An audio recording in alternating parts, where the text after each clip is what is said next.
What is up, gang? Today is day 21 of Press Record 30. It's been a few days. Had some technical difficulties and some travel, and as you'll notice, in a hotel room. I'm in Omaha right now, back as part of my quarterly visits to Omaha, where my law firm that I work for as a startup attorney is located.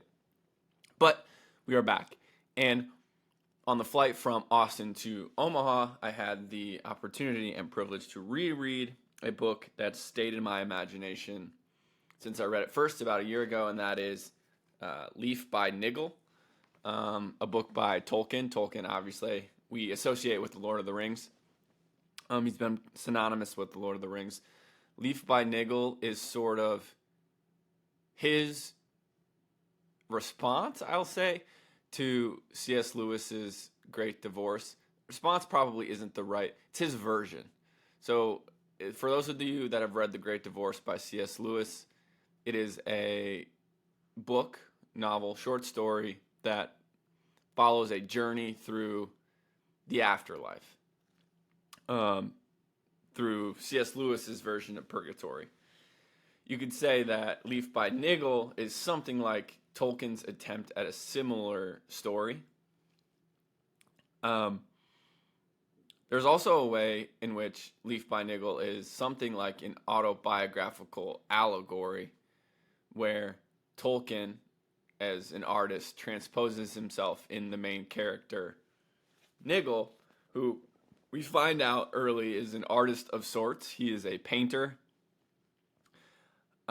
who has become increasingly obsessed with one particular painting in the book, known as The Tree. Niggle has effectively abandoned all other projects. And in this, we see something very like Tolkien's own obsession with Lord of the Rings. In the book, we find out that Niggle does nothing but sort of add or tack on to this painting, which started as a leaf and became a tree, which became roots and branches, and then birds, and slowly just built out this one painting, much in the same way that Tolkien, for much of his life, would have the original story of The Hobbit and Silmarillion, and then would continue adding to that universe more and more stories, more what we might call spin-offs. But in the 1940s, which is around about when we think Leaf by Niggle was written, Tolkien he writes in a letter that he came to fear that he would not finish any of his works. There's in the afterword of this version of Leaf by Niggle, it's written by Tom Shippey, and Tom Shippey, I'm just going to read a little part of his afterword because this kind of speaks to, these two pages speak to how this tale also gives us insight to who Tolkien was as a person, and how this story may reflect something of the inner energies and anxieties that were going through Tolkien, and I think go through all artists. I guess before I read this section, another thing to know about this story is Tolkien writes in a few letters that it came to him in a dream, almost fully formed, and when he woke up with it, quote, already in his mind, he wrote it down over a matter of a few hours. This is what Shippey says about the story. In Leaf by Niggle, Tolkien presents his vision of a world elsewhere, one with room in it for Middle-earth and fairy and all other heart's desires as well. Nevertheless, although it presents a divine comedy and ends with world-shaking laughter, the story begins in fear. Tolkien reported in more than one letter that the whole story came to him in a dream, and he wrote it down immediately. At some point, reports vary, between 1949 and 1942. This is the more plausible in that it is so obvious what kind of dream it was. An anxiety dream, of the kind we all get. Students with an exam to take dream that they have overslept and missed it. Academics due to make a presentation dream they have arrived on podium with nothing to read and nothing in their heads. And the fear at the heart of Leaf by Niggle is clearly that of never getting finished. Niggle knows he has a deadline. It is obviously death, the journey we all have to take. He has a painting he desperately wants to finish, but he puts things off and puts things off. And when he finally buckles down to it, first there is a call on his time he cannot refuse, then he gets sick, then an inspector turns up and condemns his painting as scrap, and he starts to contest, and as he starts to contest this, the driver turns up and tells him he must leave now with no more than he can snatch up. So a few things to point out here. This kind of anxiety dream that inspired the story in the first place. A recurring dream of mine is my variant of the sleeping through an exam is coming to the end of a semester. I have this recurring dream. Coming to the end of a semester, even though I'm long since done with college, coming to the end of a semester to find that somehow I had missed every single class up to that point, a class that I had signed up for, but somehow in my schedule had forgotten to go to for the entire semester, only to come to the end of the semester and find out I had not shown up throughout all of the weeks of class, and now I was coming to the end, and there was nothing I could do to prevent failure. There's something about this core anxiety sitting at the heart of the dream that inspired this story.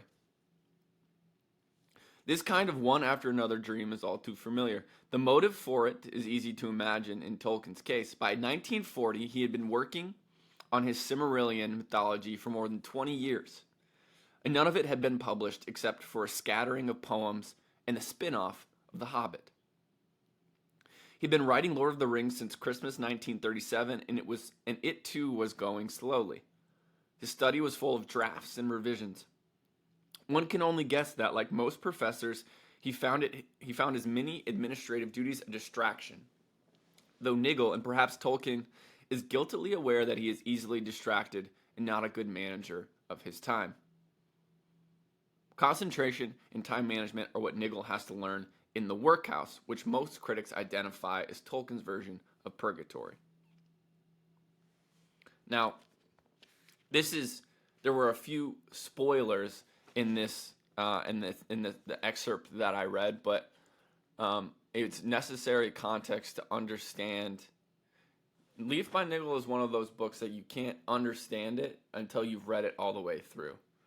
So you have to read it all the way through, get a little understanding and context for what exactly is happening, and then you have to go back and reread it in order to pick up all the details you may have missed on the first pass.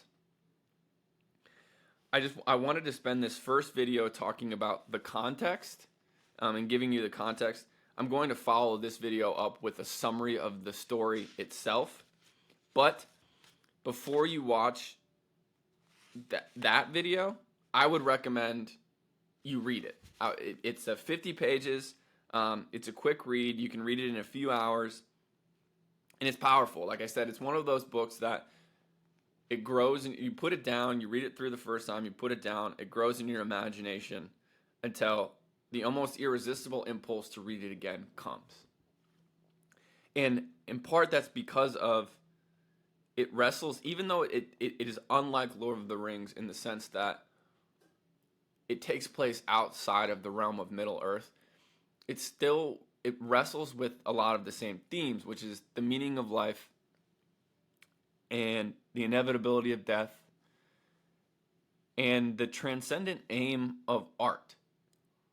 And part of the reason I wanted to talk about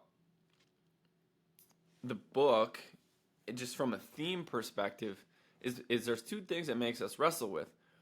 One is when we talk about the inevitability of death, we have a painter who knows that there is a journey that is coming. This is Niggle. He knows that a journey is coming, and he fears that he's not going to have enough time to finish it. This is also Tolkien. Tolkien fears that something is coming, whether it's war or death, that is going to take him from his work, and he's not going to be able to finish it. And that fear of never being able to finish, never finishing, sits at the heart of so many artistic tensions. And there's this tension of Even if we know our time is finite, how do we get ourselves to buckle down and actually finish and not continue to tinker? And so it asks us, as any good mythology or story offers, it is a mirror that asks us to look into ourselves and think about where we might be putting off what we should be doing, what we ought to be doing. Even if we understand the inevitability of death and that death is coming, do we still find ourselves deferring, giving way to distractions, failing to focus on what we need to focus on? This is one of the themes that this story makes us wrestle with. The other theme that I love comes into view at the end of the story, and what we find is that, without spoiling it, what we find is something like encouragement that art which aims at eternity is redemptive, not only of our spirit but of the world. And if what we can do is make things that offer mirrors into eternity, Roger Scruton, in his essay called Effing the Ineffable, calls them windows on the ill-lit staircase of our life that show us a world to which we belong but cannot enter. That, I think, is my definition of beauty. Things that offer us windows into eternity. In a letter to artists, Pope St. John Paul II says that beauty is the visible form of the good, basically arguing that it is the highest aim of the creator to engage in something called subcreation, and that each true work of art carries something of the original breath of the creator in Genesis when he breathed life into all things. When he said, "Let there be light," there is a proliferation of light that is continued on by the artists engaged in their craft when they make true works of art. That is something called subcreation, and it lies at the heart not only of Tolkien's Lord of the Rings, but as a theme of Leaf by Niggle, and I think that is why this book is so encouraging and powerful to me. That's enough of an introduction in today's video. I'm going to do another video where I give an overview of the story itself, but for now, I hope you enjoyed this introduction on the themes. Stay tuned for next time. Until then, peace.